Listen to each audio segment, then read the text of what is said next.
Hey, it's Arlen. Before we get into the episode, I'm trying something new, posting this in that portrait vertical mode for long form content. If you like it and you like it in that format better, let me know in the comments and we'll keep doing it. Enjoy.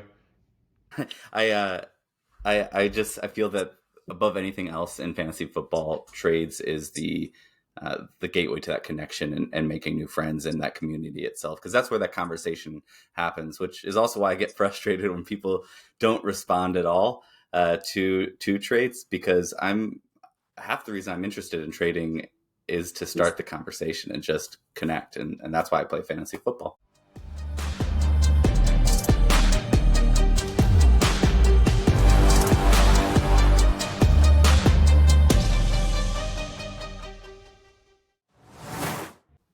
We are back with another week of Live Good, Die Nasty.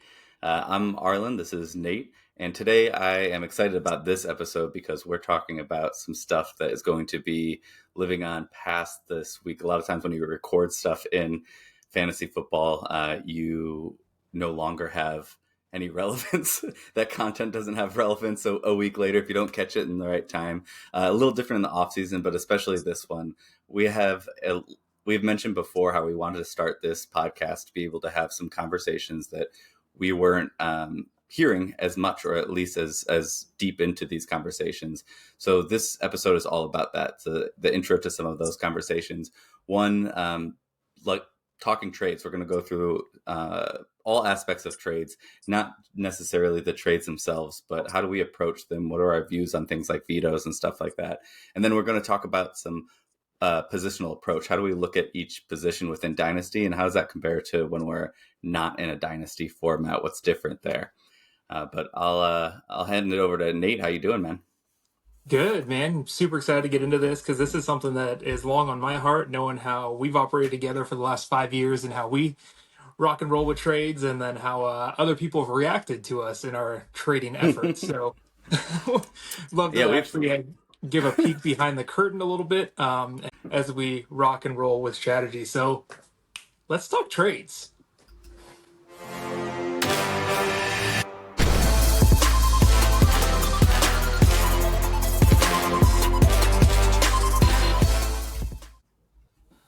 All right, man. So, we're going to be relentlessly honest here about a few things. I want to jump into what our style is and maybe even have a little bit of fun with some of the styles that we've seen out there in the world while we've interacted in the fantasy football arena for a while now. There's all kinds of different traders that we've seen.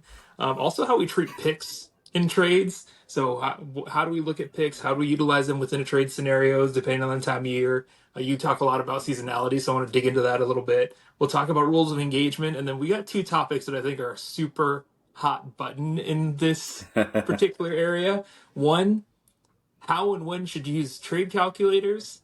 And then you and I are part of kind of a commissioner committee in our Dynasty League. Mhm. And we have this veto button that I don't recall us ever having to use, but when would we use it and how would that go? So let's start at the top.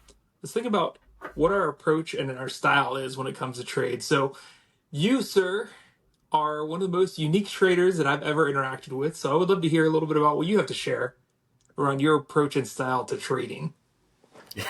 Yeah. I trade quite a bit in fantasy football. I think one of our league mates called me Genghis Khan, because if you look at the in sleeper, the history of almost any player within our dynasty, you can trace it back to to me. So I like to move through players. I look at like those. I forgot what channel did it, but there's that show where you take like I don't know, a quarter or something, or you take a little bit of like a Nerf gun bullet, something random, and you move it up and you trade and you trade and you trade and you end up with a brand new car. And that's kind of my approach to trades, where I'm willing to myself pay a little bit more than value if I have a belief in somebody, or if I am taking a risk on what I think might happen next, but sometimes it hits, sometimes it doesn't. But if you hit on those little gains enough, it can bring these group of players up a little bit. So that's my general approach to trades, and I like to try to get out a little bit earlier than most people like to get out of a player while there's still value. I don't want to find out that my feeling is right. I want to while that person's on my team, I want to get them out, and then that causes some trades like trading away Josh Jacobs for James Robinson 2 years ago, right before he broke off for a pretty great season. So I win some, I lose some. I think career season is the terminology you were shooting Yeah. for. Yeah, absolutely. And that it's interesting because just purely on a volume piece, you've told me in the past when you have you're being active in your trade world, you at any given time will have 10 trades sitting in your queue of trying to execute. How do you manage that? One, I will say this. I think that there needs to be some changes in the systems themselves. If Sleeper could, this is my pitch for Sleeper. Sleeper, if you're listening, slash, I'm going to send this to you. But I would love to be able to group players. So how often do you send a trade that's like, I would take this player, I want this player, and you can have this player or any of these three. Now I have to trade all of these like 3, 4 trades to you. I have to send all those to you in different versions and combinations as you get more players within that trade. Now I would love to be able to group some in to little chunks so that that other person can choose which one, and Mm, it moves some of these trades along a little bit. So if you could group, like, I'm okay with any of these 4 players in this spot, and whatever gets a trade done. So a lot of times my trades that I'm sending out, and I have so many because I'm sending different variations in case one resonates with somebody, where it's not, because it's not always cut and dry. This person's better, so they're going to want that player. There's right. a lot of other pieces that go into it. But I think in general, though, I think it's my most, yeah, it's my favorite part of fantasy football is just wheeling and dealing and trading, and it creates more interaction. Yeah. I I feel that above anything else in fantasy football, trades is the gateway to that connection, and making new friends in that community itself, because that's where that conversation happens. Which is also why I get frustrated when people don't respond at all to trades, because I'm half the reason I'm interested in trading is to start the conversation and just connect, and that's why I play fantasy football. Yeah, I love that. And it's a relationship building tactic. Now I will Yeah, I love that. And it's a relationship building tactic. Now I will say that it does rub some people the wrong way for sure. We've definitely see it backfire in the past when we've gone about it. But I give you all kinds of kudos because there's a few different types of traders that I've seen working out there, and I used to think Arlen was like the quintessential test trader. He's someone that like sends out, if you're new to the league or he's never played fantasy football with you, he's going to send you a bunch of different trades to figure out the type of person you are and how you value people, and it helps him create some magical algorithm in the back of his head for how he's going to create a trade that actually works between you and him. So I don't know if that's what's actually happening or if I'm giving him too It much kind of credit, is. but No, it is. I know what people like. And I wouldn't say, I'm going to say weaknesses, but it's not really. I know people's flavors. Like, I know that you're a little bit of a homer, and it won't completely dictate you. But when you're fixated on someone, then you can get a deal done. yeah. Yeah, there have definitely been times where if I don't keep the cards close to the chest, you can take advantage of me in a trade forum, for sure. Willing to What do you admit that. consider I think yourself? about it when I take a look at trades and what how I approach it. I'm really looking at my team and analyzing: do I really need to trade today to make my team better, or am I trading just to trade? Because I think um, a lot of times I just trade just to trade, and that's when I get myself in Mm-hmm. trouble, right? So, really analyze my team in that same 3 year cycle that I've talked about in the past, especially in Dynasty, when I think through like, okay, I'm only going to make trades that are to keep my team feasible over the next 3 years. I might lose today if I believe on the Mm-hmm. upside of what I'm getting for a year from now, right? And that's okay with me. And that has bitten me in the butt a couple of times, i.e., trading away CD Lamb and Waddle to get Bijan. There were other pieces. We don't have to get into the weeds of that, but I definitely I think we can agree. I performed a trade to gain Bijan and gave up Mm-hmm. 30% of face value to go get him. Yeah. Right. I think that's what we kind of landed on, and that still I think caused me that's to. I think that's normal though. Like there's Right. those superstars that get to a certain point where you're trying to buy them before they hit Yeah. that mark. I was going after Garrett Wilson really hard last year. Uh, I think that he might have gotten to that superstar point if had Aaron Rodgers stayed, but you're trying to get it before it happens. Waddle is a really good example this year of Mhm. he might hit that next superstar level and you can't buy him. And then once they're there and there's that much excitement, if you're buying in the prime, you're going to pay a 30% premium and you're going to pay sometimes more than that. And it's too rich and sometimes let's do it because some of the people you're trading away, you feel like they're already in that premium and they're about to drop off. Yeah. Yeah. You hear that out there, listeners? As someone that is a Waddle owner, I Yeah. would like to announce that if you have a trade sitting in there today that comes at face value, you may want to take a look at this because he's going to pop off. Write it down. Arlen said it. Um, Just want to call that out. Now, when you're taking a look at trades and with as many people as you've interacted with, what are some of the most Mhm. interesting types of personalities you've run into as far as like the style of trading you've seen that's not like your own? Well, I don't know if I would say interesting. What I would say is some of the more common ones that I've run into are, I would say, people that wait too long. I have a friend of mine in another league, and it's not Dynasty, but they wait far too long to Yeah, make moves. And if you are trading away known, then and trading for known, then you're not going. I don't think you're going to win in fantasy football because drafting, trading, waivers, everything is about like a calculated risk. right, And if you're able to set your team up to be a calculated risk and shoot for the moon, you'll be able to get to the championship more often. But if you are just keeping your team competitive, those are the teams that kind of get stuck in the middle of the league. They right. want to know all the information, they want to be safe about everything, and they don't take Yep. enough risks. And then yeah, maybe you get to the playoffs every other year, uh, but you're not going to have enough firepower to get the over the edge there to be a championship contender. So I think those ones are the ones I see a lot, as people who are just a little bit cautious, a little too cautious. The other piece is, I think there are just like there's a lot of jokes about how bad my trades are, and I think this kind of leads into the next point that we'll talk to after this is like the trade calculators themselves. We can hit on Yeah, after this, but I mean, I don't think it's anybody's fault for sending a right. crap trade if somebody accepts it. That's on them to accept or not. This kind of touches on the veto piece too, Yeah, we'll but get yeah. but I feel that like trade calculators kind of help balance that too for myself, Right.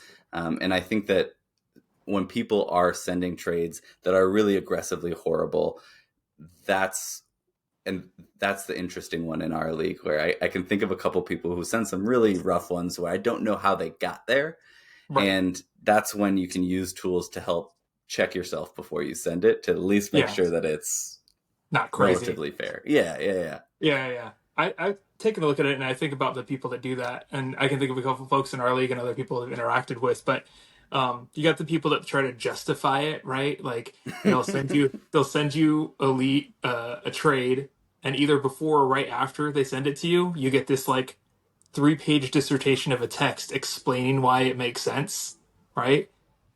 I do that. I don't Yours get come that in long. more like in 3 sentence short statements at a time, and then you're kind of waiting to see what I think. But there's people that will send me a 3-page dissertation before I even like have tested the waters on a trade or had a chance to review it, because I know, and that's when I know like, okay, this is obviously going to be This is gonna be lopsided. bad. Yeah, this is going to be rough. Yeah, yeah. I think what's good is, and that starts that conversation is what I like to do is I think sometimes I do that, but I think most of the time I'm I'm explaining my angle, like where Mhm. why this makes sense for both. Yeah, It's, I mean, obviously in anything, in any negotiation, it's like a little bit of a sales pitch of like, this is why it's great. But if you can at least explain like, hey, look, I noticed you're a little light on tight end. I have a couple tight end like yeah, spots, or you have a good tight end but older, or a running back situation, and you find the people who have needs on uh, their roster and then see if there's something they're strong at that you have, you're going to Yeah. end up having usually a pretty good conversation if they're somebody who participates a lot in that. I think that if you pick exactly who you want, uh, and then just say, "Oh, okay, value, I'll send you this." I mean, I did that this year, and I knew I was doing it. And I knew it was like not going to work, but I was trying to get Nico Collins, and then it was like a week and a half after Diggs goes there, and I was offering Tank, and it like those are the players that in there. You're going to end up with Diggs and Tank. Actually, it wasn't for Nico, so he would have ended up with Diggs, Tank, and Nico. I was like, there's no way. It doesn't matter how great my trade is. There's no way that that's good for that team. Why am I even Right. sending this? And those are the type of Right. trades Right. you want to try to avoid. Yeah, for sure. Totally get that. Now, sometimes what we do when we're thinking through these types of trades and we're taking these approaches, we have to incorporate picks to try to sweeten the deal or maybe Mm-hmm. Yeah. better our position. So, how do you take a look at picks in terms of including them in these trades? I think that's a really important topic for right now as people are in their rookie drafts or approaching them. I look at them a little bit differently depending on the time of the year, and I think most people do. I am really in the market to buy trades once camp is underway, August time throughout the year. I'm trying to buy picks for the future. And Hmm. because they're so much cheaper than right before the draft itself, because then I'll sell them right before the draft and gain a little bit Right. of value. Now, in terms of the rounds, I think this is a really unique year where I'm trying to buy third rounders. I would love to have some players that I see are dropping there that I would love to take a shot at. In terms of really who I think would have success, you're going to get people first round to beginning of second that are really worth it this year. Most years, I feel like you have after the first three picks, you've it's almost like that's included with the beginning of the second, the rest of it. And after the second round, late second and third, I don't like it doesn't change a trade at all when it's added to it for me. Hmm. I don't see the value in it because once you get to second and third round, especially third and fourth, you've got 10%, 15% hit rate on most positions. Yeah. So, taking a look at where these picks are happening, I totally buy into that because when you're looking at the fourth and the fifth round, like you said, not everyone's going to be a Puka Nakua and do that much research or just Yeah. randomly fall in love with a guy. Full transparently, I just randomly fell in love with Puka Nakua as a player last And year, as a and I just Pacific loved him. Islander, yeah. Yeah, yeah, a little bit of that, a little bit of that Yeah. island pride, coconut pride Mm-hmm. there. Nothing wrong with it. But and I got really angry that I missed out on him because I had him a little bit further back, but no one has that kind of love for the players back there, right? Like that's just not what's gonna because you have that 50% hit rate. Mm-hmm. So uh, it's interesting because I have met some players that or met some fantasy football players that really like those picks and will like lump them Mm-hmm. into my trades and they want like all my fourth and fifth rounders and I'm like, okay, where are we valuing these guys at? Yeah. Let me go ahead Sure. and just see what kind of player I can get back. But when I take a look at the picks,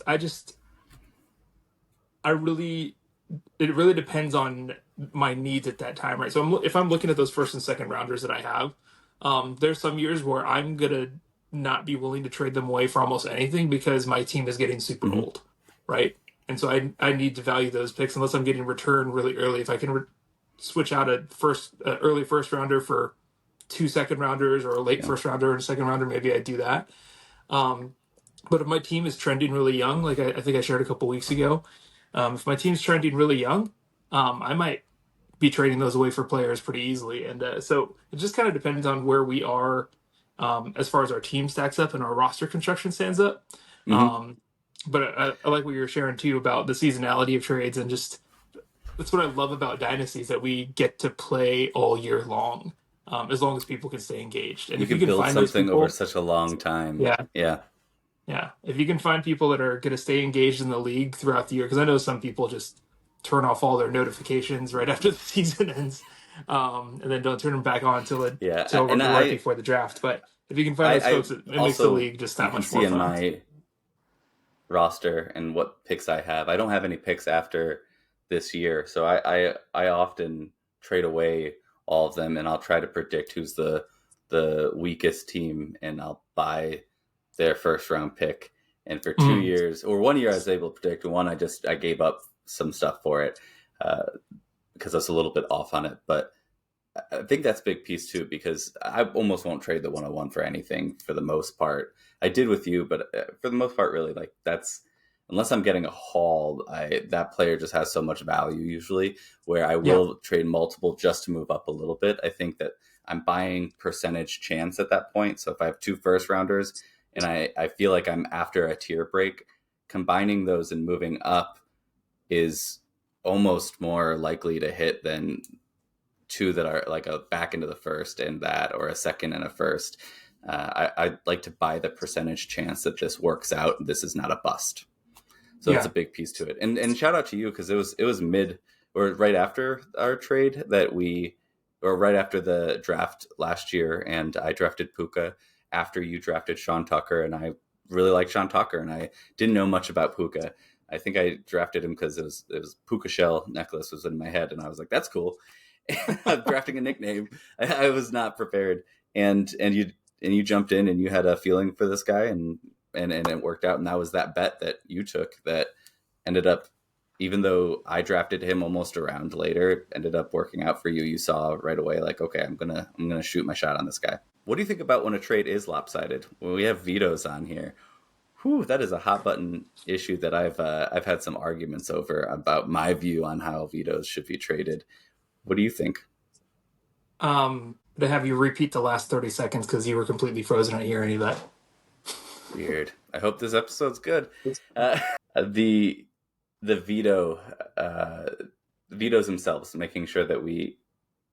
I guess I have different views than most, or than a lot of people on vetoes. I think that there's two camps. There's a camp that says, "Hey, veto to keep a trade balanced." Veto for collusion, and then define collusion for me, right? Yeah, For yeah. the people who feel that way, I feel almost in no situation other than true collusion you should have a veto happen. I think that because there's too much we don't know, and that people have the right to Yeah, make bad choices as well.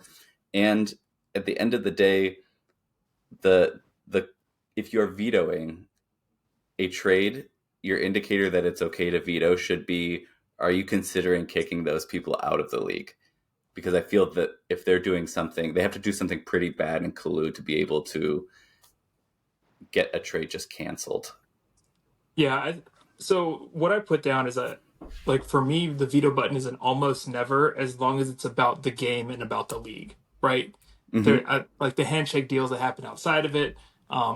So many people play in like 10 leagues or something, and there's multiple people like you and I play in 2 or 3 leagues together, maybe 4 leagues together on a year where we're testing some stuff out.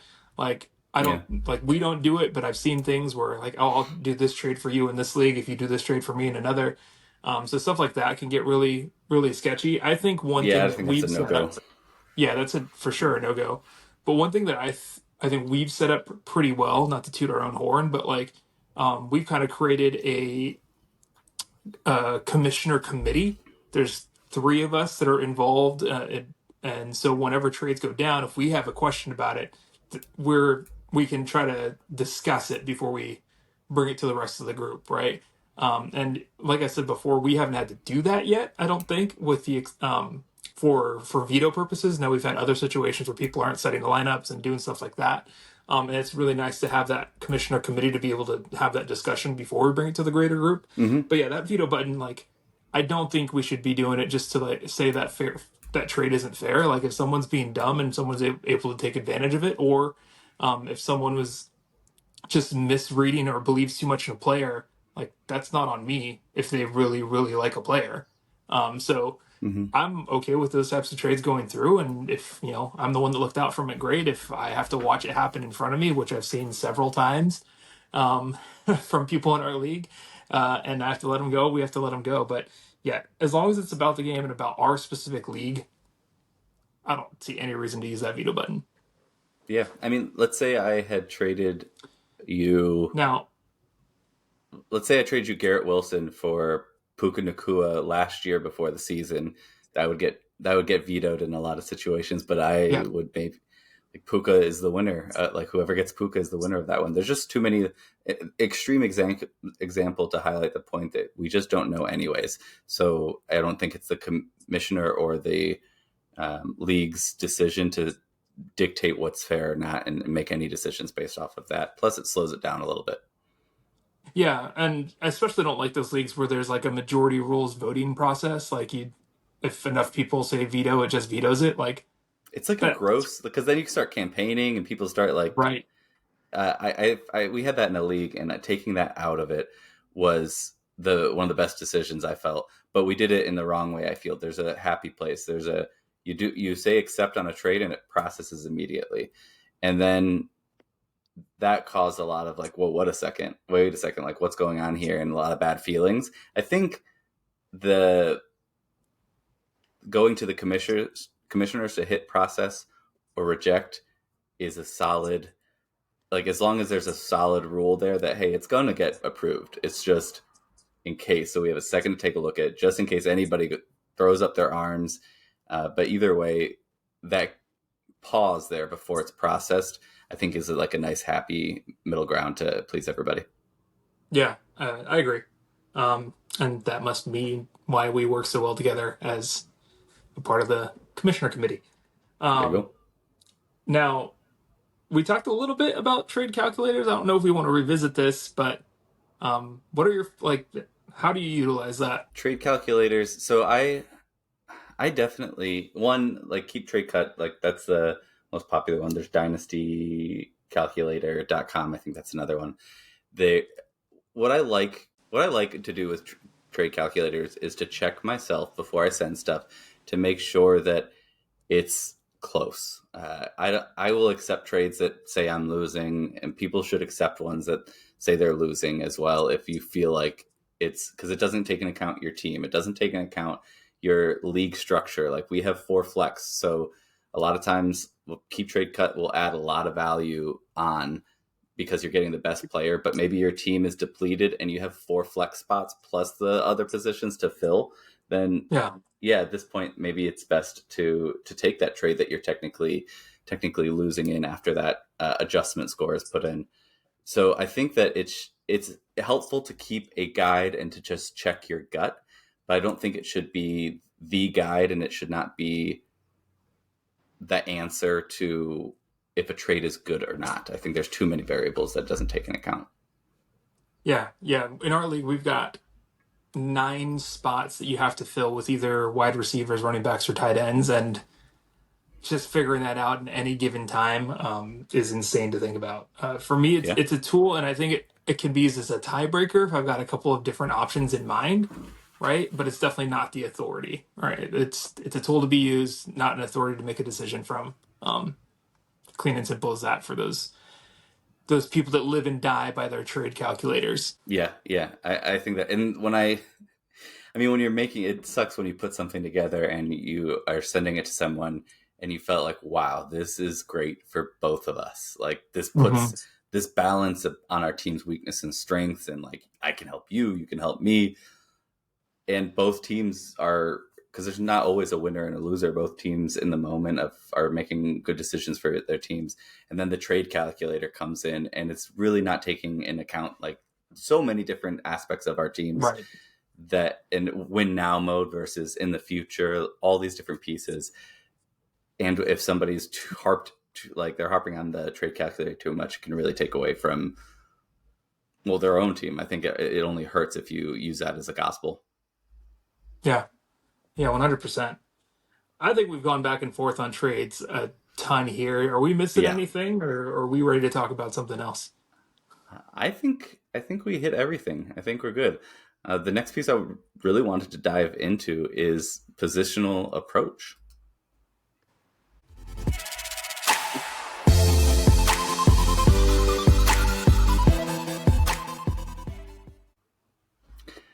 Now, here we're going to be talking about the positional approach. How do you look at running back, quarterback, wide receiver, tight end? How do you look at fullback if you're if you're dirty? Uh, how do you look at each position? And we'll have like a blanket approach of like, what do you like to build your team around? Uh, how do you treat them differently in trades and drafts? How do you look at each one? So when it comes to what you want to build your team around, Nate, what position are you going after in? And we are in one quarterback dynasty. Obviously, this would tweak a little bit with a lot of it with Superflex, but one quarterback dynasty, four flex. What's your move? So here's the deal. First off, I want to call out, I noticed that in our little graphic there and in our discussion and in our league, we've been missing on kickers. And I just want to say that, like, Can I? Yeah, can I start with I that? can we like petition? Like, I don't like No. kickers, long snappers, punters. There's so much like juice to be squeezed from the possibilities here that we're missing out on. And I think our leagues would be so much fun, but that sounds like another day A punter that we need to only discuss all that. league. Well, yeah, punter only league, right? Like, dude, Mm-hmm. net yards, like it. There's all kinds of nerdy So many analytics we can get into with possibilities. these, right?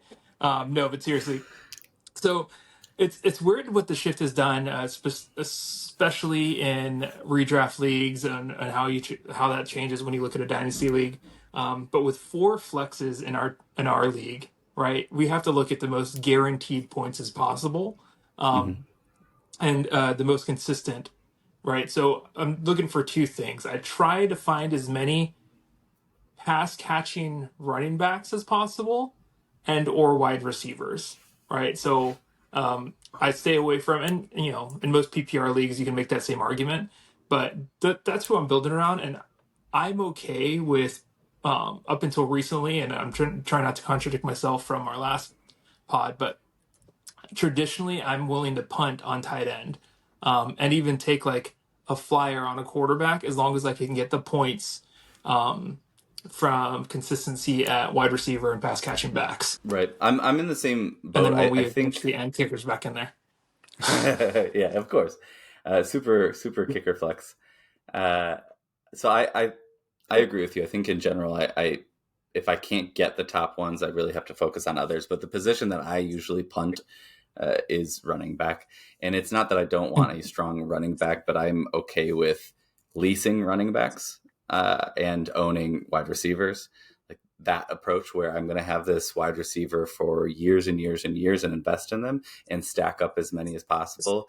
And running backs, I can buy an old one and just use them for a couple of years, or use somebody entering their prime and sell them right away. My plan this whole time with Kyron, and it's damaged a bit now, but was to use them for this year and then trade him away at the off season next year.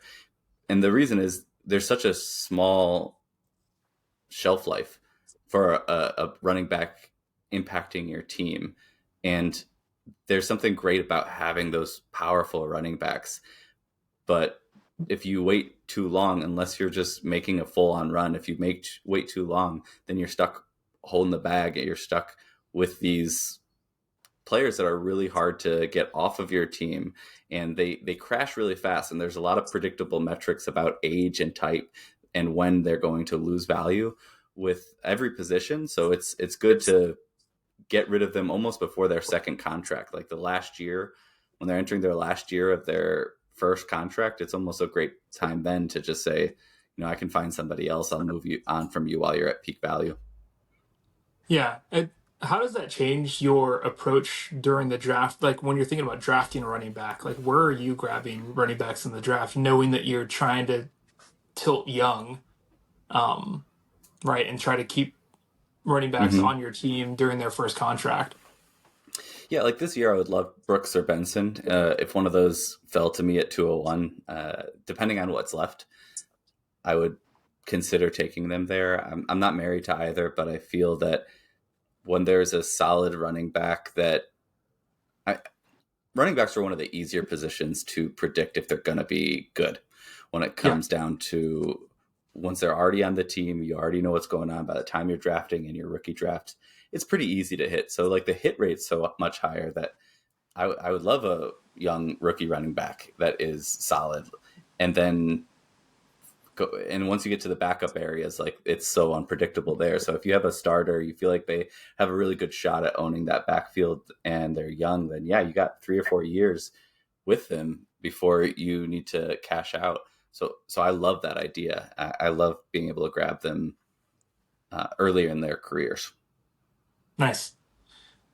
Yeah, and then I try to find people like you that are willing to trade them to me early enough in their careers that I'll still get a couple years out of them. That way, I can spend my draft capital on wide receivers and other folks. Just kidding. Um, but but as we jump into this, yeah, thinking about what's out there, I agree with you with as far as the running back position goes. I haven't felt, to be honest and transparent, I haven't quite figured out what that right algorithm is in a dynasty league. Yeah. Right, it's hard to dictate. I mean, I'm sitting pretty nicely with Bijan and ETN in 1 and 2 for me. Hmm. So I feel like I can sit them there at least another year or so and just focus on everything else. Every flex position, I try to be a wide receiver. And I'm very much different. Like I'm leaning slightly away from running backs lately in regular leagues, but in general, I still do go very hard after running backs in a Yeah, redraft format.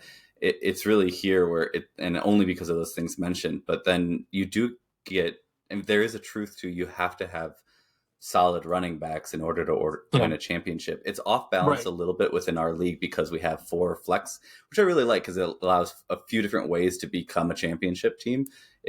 More people in the league can, if they have a huge weakness, they can be have an overabundance in something and still make it. So I like the format, but that gives us a little bit more leeway to only have 1 or 2 solid ones and then some Yeah. mediocre running backs. Like I have Achan and Kyron, and then after that I've got like Warren and Miller, and those aren't going to carry me. If I have to put them in, I will. They probably won't break into my flex, but Hmm. somebody's going to get hurt. Both of them Yep. got hurt last year, so I'm going to be playing them at some point as backups, other than just the bye weeks themselves. So yeah, I'm with you. I'm still trying to find the right balance and what's an acceptable amount of depth at running back in Yeah. order to be successful throughout the year. Yeah. I like the hero running back strategy of having like one that you know that's going to lock and give you a bunch of points, and Yeah, then you sure. play around with everything else. But I totally, if we end up going, if anyone in our league goes like the zero running back style and just like goes week to week, the hard thing about a league as deep as ours, like I don't know if this is traditional within dynasty leagues, but not only do we have 4 flex positions, but our benches are super deep. We do have a So the larger, yeah, Yeah, so the waiver, when you don't have a waiver wire to play with, and you're gonna have to rely on trades, and I feel like the trade lever and you set up our league this way. Um, but once you have someone that's hurt and you don't have anyone backing them up, you're gonna have to rely on trades to rebuild your team or get someone to play. And I think that's where folks are able to take advantage of stuff like that. But yeah. yeah, I do want to pause for a second and speak to for our Superflex listeners that I think this is something I think that we need to get into ourselves. Let's just start one just so we can understand it more. So you can say I'm completely wrong, but the initial feeling I have with Superflex is that there's too much of a premium on quarterbacks. Obviously, understand why. I absolutely understand how important they are, but when it goes past that like second, third tier of quarterbacks, I feel like there's just too much weight given to them where they're in, especially in drafts, you're taking some quarterbacks far and away over like solid wide receivers. I think Odunze is at the top of the draft is an example of where it's neighbors, then a couple other quarterbacks, like then it's Odunze. And I feel like if I was in there, I would probably either fail or be really successful on this one. But I think I would take a little bit of the pressure off of getting that third or fourth quarterback uh, being such a solid starter when I know I can have this great person that's going to start and be successful in this wide receiver position and last for just as long. yeah, I can see that. And Superflex is a lot of fun because as a someone watching football every Sunday or on Monday, you want to the quarterbacks that have the ball in their hand the most. So you want those players to count more for your points, so you can enjoy watching those games more. Hmm. So I think it just adds a level of just fun to the game. Um, but yeah, there's a huge level of complexity there because you're relying on folks like last year. A lot of people were playing Zach Wilson in their second quarterback spot. Like Hmm. it's one of those things where like, man, I have no choice here. And with the 12 team league, you're playing a super flex league. You've got 24 quarterbacks that have got to start. Um, you're right. I think that's when you start to lean away from those players and you start putting in your wide receivers. You start putting in your folks in that second position anyway, um, because you're hoping for them to do more. But the reality Yeah. is that second quarterback's going to get you 12 points or 7 points or throw 3 interceptions. They'll Yeah. pull a Nathan Peterman on you against the Chargers and throw 5 interceptions in the first half. Yeah. That One was a 6-year callback, by the way. 6 years ago. Yeah, Nice. you know why that was I relevant.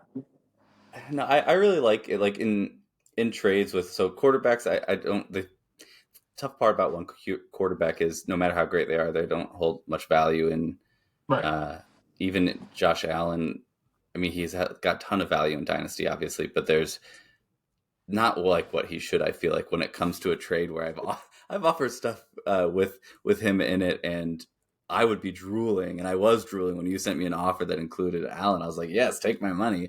Like, I think that top guy is so important. In terms of the other positions, like wide receiver is really hard to trade for within Dynasty. Running back is one of my favorites to like. It's one of the only positions I'll get when they're super old. Is a running back who's still like a Mostert who's still doing it because you're gonna ride them into the ground, but they're cheap. A wide receiver you can make a story for. A quarterback you can make a story for. Same thing with tight end for so many years past when you really should have them on your team that you're still paying a premium when they're good, and running backs when they're good but a little older, you get such a larger discount. So when it comes to trades, I really like grabbing those older running backs.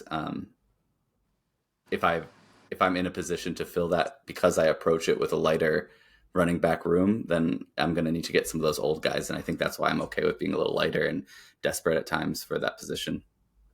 Yeah, that makes sense. Derrick Henry constantly breaking that mold, but for sure. I know every single year, and but his value for years has not been very high. Still, that's almost one of the he breaks it. He keeps going. He keeps going. I mean, Mostert is a better example, even of like, should we trade for him again this year? Is this the last year or? But you're not going to have to pay much at all. Like if you have him, you're probably not trading him away because you're not going to get anything. But if you're in a position where you're not going to start him, cash out now. So there's this weird relationship, I think, with that older one to get a little sneaky value Yeah, within for fantasy sure. football. Absolutely. All right, so if you had to remove one position of the ones that we have in our dynasty league of the normal positions, skill positions, if you had to remove one from fantasy football, what would it be? Oh man, that's a fun one.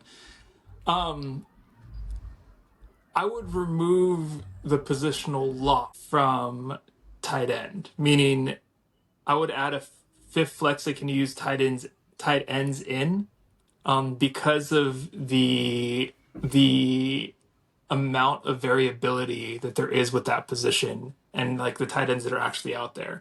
There are teams in the NFL today that have tight ends in their roster that will catch maybe 5% of the passes of a tight end on the starting number one tight end will catch 5% of the passes that a tight end on like Sam Laporta will get because they're mainly out there for blocking. They're mainly out there as a sixth lineman or something. Like Mm-hmm. the variability of that position makes it crazy that we have to play one of these folks in the league, right? Sure. So I'm not saying we punt tight end like we've punted kicker, which I still want to fight you over. Um, They but shouldn't even be in regular football, by the way. but they're there. Right. But they Why are you shouldn't be. removing their That's not a identity? They're football an skill. offensive player position, right? It's an They, offensive player position that's out there. Uh, we're discrediting their existence. But all that aside, tight ends, they're out there. They have value, and they should be. an option to play, but I like it more as a fifth flex option. And then maybe we add this is, and I haven't thought this out at all, but maybe if they're not being required to play, that's when you do things like a tight end premium that will force people to actually use tight ends in the league. Yeah, that's true. This is something we considered with our league when we were first putting it up, but for me, it would be to add kickers back in so that I can kick them out again. So I don't think that they should be in football as a sport, let alone fantasy. They don't add anything to the game, and I feel like kickers only make the game worse. I know it's I know people love kickers. It's not a football skill, kicking a ball. I'm a huge MLS fan, big Timbers fan. So I'm not. This is not a football guy going. Oh, it's not a but it's not a football skill. It's a soccer skill. That's why a lot of them are soccer players.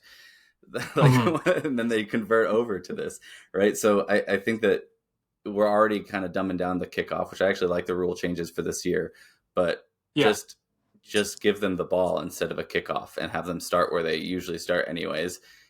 Why are we kicking for an extra point? Just don't have the extra point or go for a 2 point conversion every time and not have a kicking option. Punting, just go for a fourth, like go go for a Hail Mary. If you don't end up getting it, look, you didn't get a first down and you turned the ball over. That's your fault. And now the team is there wherever you messed up, and that's where they get the ball. I think that I don't know why it was ever added to football. I think there's no need at all. All That's right. my and especially in fantasy football when it was so random anyways, where it's hard to really get a gauge on conditions and predictability of that position over most others.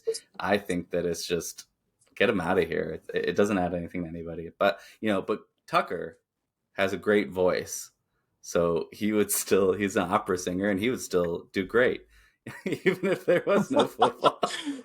You're sitting there like, so go figure out what your other trades are. You Go have figure out whatever talent, you're good at, obviously, because right? Your yeah, you're talent really as a good at kicker stuff. is useless. Go do something else with your life.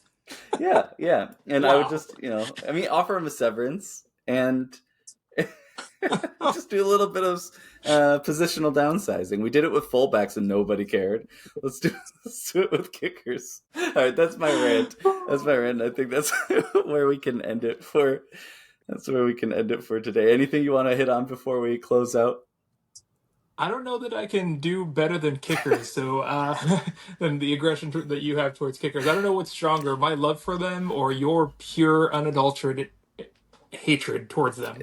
Um, and For the record, it's not hatred. It's just boredom. okay, Boredom, and I just fair don't enough. like process efficiency. I don't like redundant, unnecessary tasks, and that's what a kicker is. All right, I won't go back into it, but we appreciate y'all for tuning in and listening. This is just fun for us to have a conversation and start the conversation with y'all. So if there's some hot button issues, if you agree with me as kickers, let me know. But if there's some hot button issues, some things that you disagree or agree with us, let us know down below. And obviously subscribe and all of that. It really does help us out, and it motivates us every week to come back and give you another episode. So I appreciate everybody, and we will catch you around the next time.